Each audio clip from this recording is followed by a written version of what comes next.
অনেক দিন ধরেই শুনছিলাম যে মল্লিকপুর থেকে লস্কর, লস্কর থেকে এই রাস্তাটা হবে, এবং এটাও শুনছিলাম যে এটা নাকি ইন্টারন্যাশনাল হবে। কীরকম? ভারতের সাথে বাংলাদেশের একটা ইন্টারন্যাশনাল যোগাযোগ হবে। কিন্তু ব্যাপারটা ঠিক কতদূর কে জানে। কিন্তু আজকে দেখলাম গিয়ে যে সেখানে প্রধানমন্ত্রী সড়ক যোজনা স্কিম পাস হয়েছে। দেখো সেখানে লেখা আছে রাস্তার নাম মল্লিকপুর হয়ে ভিকাহার, খুলশী, রামচন্দ্রপুর চলে যাবে। প্যাকেজ, রাস্তার দৈর্ঘ্য 15 কিলোমিটার প্লাস, কত লাখ টাকা, কত স্যাংশন হয়েছে, ঠিকাদার কে, সব কিছু লেখা আছে। তো সেখানে গিয়ে দেখলাম যে হ্যাঁ, রাস্তাটা মোটামুটি 9 ফিট আছে, এবং সেটাকে বাড়িয়ে দুই দিকেই 1.5 ফিট করে 3 ফিট বাড়াচ্ছে। তাহলে 9 আর এদিকে 1.5 3, তার মানে টোটাল হচ্ছে 12 প্লাস 12 ফিট রাস্তাটা পিচ পড়বে। তার বাইরেও 4 ফিট করে 8 ফিট নাকি কত থাকবে সেটা সঠিক আপডেট পেলাম না, কিন্তু এরকম তো থাকেই, পিচের পরেও 4 ফিট 5 ফিট পর্যন্ত মাটি। আর দেখাও যাচ্ছে ওরা মাটির থেকে, মানে রাস্তা থেকেও অনেকটা দূরে মাটি খুঁড়ে খুঁড়ে রাস্তাটা চওড়া করছে।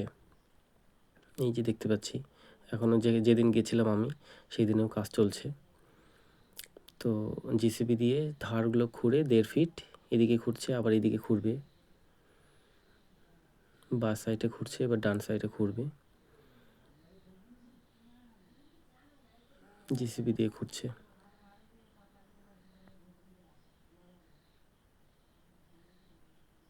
এটা সাজলাপুর মোড়টা হয়, ওইখানে পার হয়ে চলে আসলাম।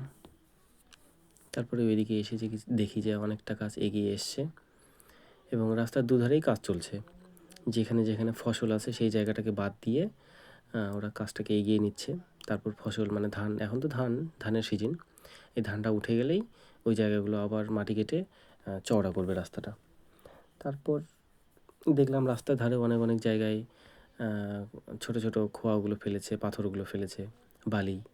ওই যে রাস্তাটা খুঁড়ছে না দুই ধারেই 1.5 ফিট করে, ওইখানে বালি আর ছোট ছোট খোয়াগুলো মিক্সড করে ওই ওই জায়গাগুলো পূরণ করে চওড়া করছে।